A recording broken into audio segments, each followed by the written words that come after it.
Ja dzīvojat Latvijā un interesējaties, vai Ikcent brokeris ir legāls, esat nonācis īstajā vietā. Šajā video es atbildēšu uz šo jautājumu un paskaidrošu, kā droši sākt savu piedzīvojumu ar tirdzniecību. Ikcent ir moderns brokeris, kas tika izveidots 2020. gadā un izceļas ar modernu tirdzniecības platformu un lieliskiem ieguldījumu nosacījumiem. Minimālais depozīts pie šī brokera ir tikai $10, un minimālais ieguldījums ir tikai $1. Pateicoties tam, jūs varat sākt savu tirdzniecības piedzīvojumu, neriskējot ar lielu naudas summu. Tāpēc nav pārsteidzoši, ka šī platforma gūst popularitāti ar vien vairāk valstīs, un daži interesējas par šī brokera likumību. Tātad, vai Ikcent ir likumīgs jūsu valstī? Jā, pilnīgi noteikti. Tā kā brokeris atrodas Karību jūras reģionā, tas nav pakļauts nevienas valsts jurisdikcijai.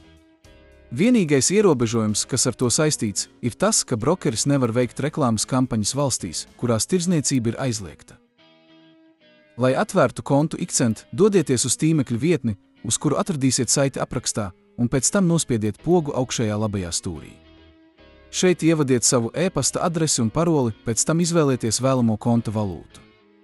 Pēc tam apstipriniet konta izveidi ar pogu. Pēc konta atvēršanas jūs automātiski tiksiet pārcelts uz tirdzniecības platformu.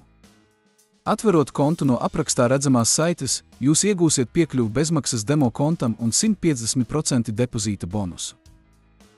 Lai veiktu iemaksu, noklikšķiniet uz dzeltenās pogas ekrāna augšējā labajā stūrī un pēc tam izvēlieties vēlamo iemaksas metodi.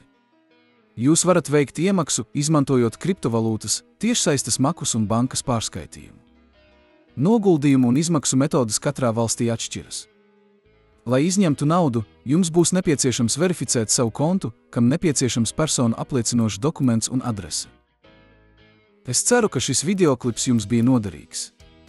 Ja jā, atstājiet patīk un abonējiet manu kanālu, lai saņemtu jaunāko informāciju par jauniem finanšu video. Līdz nākamreiz!